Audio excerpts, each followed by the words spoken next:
तो गाइस कहीं ना कहीं आपको भी लगता है इस बार का जो व्हाट इफ सीजन 3 के जितने भी एपिसोड्स हैं उसमें से एक या दो एपिसोड को छोड़ के बाकी सारे एपिसोड काफ़ी ज़्यादा कम वोल्टेज के थे, यानी कि उसमें उतनी पावर नहीं थी। यहाँ तक कि फिनाले में भी ऑडियंस जो एक्सपेक्ट करी थी वो उतना पावरफुल लगा नहीं। इन सब के बाद यहाँ पे लेकिन हम लोग को एंड में कुछ क्रेडिट्स दिखाए गए थे जहाँ पे हम लोग को स्पाइडरमैन के variant, Ghost Rider, Maestro Hulk बहुत कुछ देखने को मिला। लेकिन अब मार्वल का यहाँ पे सबसे बड़ा सवाल ये आता है कि मार्वल अपनी मूवी को कैसे यूज़ करने वाले मल्टीवर्स के सहारे। जैसे कि अभी मार्वल एनिमेशन के थ्रू हम लोग को स्पाइडरमैन का एक नया ट्रेलर देखने को मिला जहाँ पे उसकी एक ऑल्टरनेट यूनिवर्स की कहानी दिखाई जा रही है, जहाँ पे हम लोग को नॉर्मन ऑसबॉर्न भी देखने को मिलेंगे। ऊपर से यहाँ पे कुछ हफ्ते पहले एक और खबर आ रही थी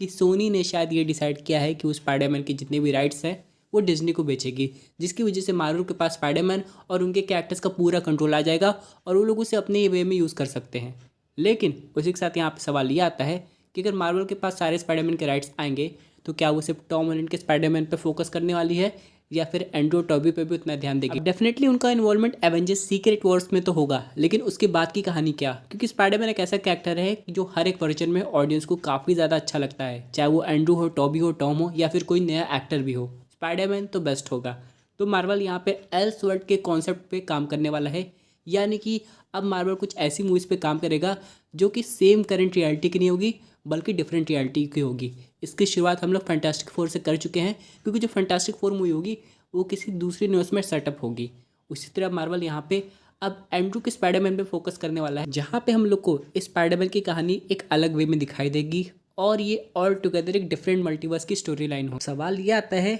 ये सब पॉसिबिलिटी तब होगी जब सोनी डेफिनेटली मार्वल को स्पाइडरमैन के राइट्स बेचेगा, क्योंकि बात करें सोनी पिक्चर्स की तो वो अभी काफ़ी ज़्यादा कंफ्यूज है, क्योंकि क्रेवन द हंटर के बाद यहाँ पे लोगों को लग रहा है कि सोनी पिक्चर्स का जो स्पाइडरमैन यूनिवर्स है वो एक तरीके से शट डाउन हो गया है, उसका कोई फ्यूचर नहीं है। यहाँ पे सोनी स्पाइडरमैन के थ्रू तभी पैसे कमा पाएगा जब वो कैरेक्टर्स को एमसीयू के साथ कोलैबोरेट करेगा। तो यहाँ पे अगर एंड्रू की भी मूवी बनती है तो आगे जाके हम लोग को एमसीयू के कैरेक्टर्स का देखना काफ़ी ज़्यादा ज़रूरी हो जाता है, तभी मूवी इंटरेस्टिंग होगी। हालांकि सोनी के पास कितनी ज़्यादा अपॉर्चुनिटी थी स्पाइडरमैन को यूज़ करने की बाकी हर मूवीज़ में, और वो मूवीज़ कमाल का काम करती, जैसे कि मॉर्बियस हुआ, वेनम हुआ, क्रेवन द हंटर हुआ। इनमें अगर स्पाइडरमैन भी आ जाता, भले वो मेन हीरो से आउटशाइन कर जाते या फिर कि उस एंटी हीरो से, लेकिन तब भी सोनी का तो प्रॉफिट होता ना। उसी तरह देखा जाए तो सोनी अपने पूरे प्रोजेक्ट को एक बार फिर से सोचने की कोशिश कर रहा है। उसके बाद वो एक इम्पॉर्टेंट कंक्लूजन पे आएगा कि क्या वो स्पाइडरमैन के साथ खुद एक्सपेरिमेंट कर सकता है,